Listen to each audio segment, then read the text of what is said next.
What's up, guys? Coach Gaglione here. This is another edition of the Powerlifting for the People podcast. I'm your host, Coach Gaglione. If this is your first time stopping by, I've been involved with powerlifting and strength coaching for over 13 years. And this is a podcast all about helping you get stronger. So today we're talking about managing the phone. I think it's an important topic, especially in this day and age. Technology can be a blessing or a curse, and it can be used for good and used for evil. So I think hopefully this won't be too long of an episode, but I think it's worth talking about. And I think, like anything else, I think, people are working towards making the phones more addictive. It's a money making machine. It's a business. So I think it's just important for us to be aware of it. And I know with myself, I catch myself sometimes. I'm not perfect. So you want to make sure that you're using the phone as a tool and not as a crutch and not as something that really sucks your time. So number one, I think just be aware of your habits and your usage and when it's being beneficial and when it's not. Obviously, some of the really obvious things are just it being distracting, whether you're in social situations, whether you're training. If you're always kind of glued to your phone, one of the things my business coach said, Paul Reddick, also, if you replace, I pick up my phone when, I go in my car. I check my phone, I go in the car. I check my phone after work. I check my phone after I go to the gym. Replace that with smoke a cigarette, or replace that with have a drink. So after I get in the car, I have a drink. After I, get out of the gym, I have a drink. After I, finish a project, I have a drink. So obviously that would be very addictive and like an alcoholic behavior. So replace, check your phone with, have a drink or have a cigarette, and you'll quickly see that you're probably a lot more addicted than you think. So kind of catch yourself and just kind of understand your habits and try to break them. I have good and bad days, but I try to be more aware. And I notice, when have a better handle on my phone habits and my phone hygiene, I'm a lot more productive and just a lot more happy. I don't think scrolling on Instagram or Facebook and constantly checking things, constantly checking likes, constantly checking comments, or looking at other people that are, comparing yourself to other people. I think there's a lot of traps there, and there's a lot of stuff that can really mess up your head. I think if you're a business owner or a coach, I think it's important to kind of connect with your clients and engage with them, engage with your teammates, engage with friends, get in and get off, and kind of, I would say put out more than you consume. And if you are someone that's consuming, definitely, unfollow people, mute people, hide people, unfriend people that are, giving you more negative attention. So these are kind of really basic things, but it's kind of worth mentioning because I think we forget, it's you don't have to look at this. If something kind of annoys you, something kind of ticks you off, just block, delete, goodbye. It's not worth your time. So if you're going to engage in social media, engage on the phone, make sure it's coming from a positive place and it's enhancing your life and not taking away from it or distracting you. First big one, which is obvious, but I think a lot of people don't do it, is just take notifications off your phone.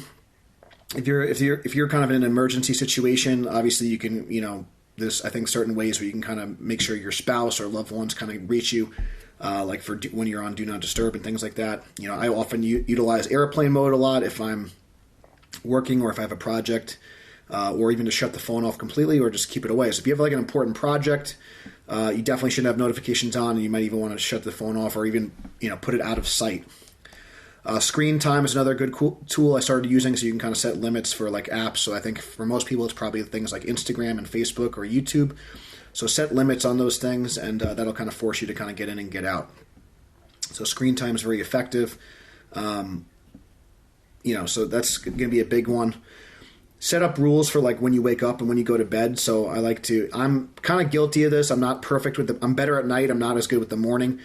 Don't check emails and text messages first thing in the morning. I would just start off with something positive, because if you see a negative email or a negative text, that can really set you off on the wrong foot. So start your day with something positive before you hit the phone. With bed, I have an alarm that goes off, so then that's my kind of cue to shut it down. I have a specific place where I put my phone. I don't sleep with my phone. I don't have my phone in my bedroom. The bedroom is for sleeping only. So you don't want to have that, so that's going to be really important for recovery. So keep the phone outside your bedroom, turn the phone off or put it on airplane mode, silence it, etc. It could wait. It could wait till the morning. You don't need to, be kind of getting dings and stuff in the middle of the night. It's going to disrupt your sleep and just disrupt your life in general. So screen time is big, notifications big. I think it's important, again, like I mentioned before, so like when it comes to, in the context of powerlifting, at our gym we even have like slots for phones. We ask our members to, and again, not everyone is great with this, but we do it, and if it's a continuing issue, we kind of might address it with the person specifically. But we have designated spots for people's phones, and if they need to kind of use their phone for an emergency, or if they need to like videotape themselves for technique or something, they can take it and then kind of put it back. But otherwise, their phone shouldn't be on them. We have, like I said, designated spots for the phone, so that's key. It's going to allow you to be more focused and less distracted. We've also utilized more, like we're doing more kind of guided imagery and things like that to kind of make sure we're starting to really focus in. If you're getting more focused work, you're going to get more quality work in. You're going to be more effective, and you're going to get a better use of your time. If you're kind of checking Instagram or messages in between sets, that's like a recipe for disaster. You're not going to get as good training sessions, or just in general, you're just not going to be very productive. So I would have to set designated times where like you check your email, maybe designated times where you check your messages, designated times where like you upload to social. The more like consistent, like anything else, like you schedule it in, if you have more structure, you're going to be more successful. And if you want to, like, if you enjoy YouTube, or you enjoy commenting on Instagram, and something that makes you happy, do that on like an off day, and do that on like downtime. If that helps you unwind and you feel good about that, that's totally fine. But I think what I've seen is it kind of hinders most people more than not, especially when it comes to like training time and things like that. So I think you need to set boundaries and rules when you're allowed to be on the phone, when you're not allowed to be on the phone. It's kind of annoying that it's come to this, but I think a lot of people just need to get a better handle on that. I kind of mentioned before, like, having alarms to kind of get ready for bed is a big one. Putting your phone on airplane mode when you're training is a big one. Something to consider, if like, for me, sometimes even like, I don't even always like taking video on my phone, because I don't even like touching it sometimes. So I've had like, Elvis film a lot of our sessions, so I don't have to worry about getting it on my camera. That's been very helpful. So you can consider getting like a separate camera and like a tripod, so that's like only used for video. I think that's good. So you could still like work on your technique, and if you need to get video footage for social media content, you could actually use a separate camera for that. So I think that's a good idea for if that's something you need to work on. When it comes to music, I recommend using Bluetooth instead of like headphones. That way you can kind of just keep your phone in your bag, so it's not in sight, you're not kind of playing around on it, and you could still have like music if you train at a commercial gym or something like that. And also it's something to consider, like sometimes like not even training with music, and just kind of training more in a natural state and not worry about like being so stimulated.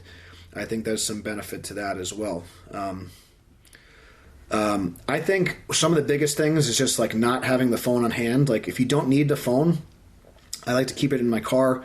Sometimes I'll even keep it at home. It's something very freeing about not having your phone. If you're in like a social situation, if you're going out to dinner with a loved one or significant other, it's just nice to be like present and engaged, and not have like your phone even like anywhere near you. So it's like you can't even if you wanted to, it's like you can't actually get it. It's not in your pocket. It's not in your bag. It's in the car. So it could wait. You have a couple of focused hours where you're really engaged with the person, and you're having like really meaningful connections in real life.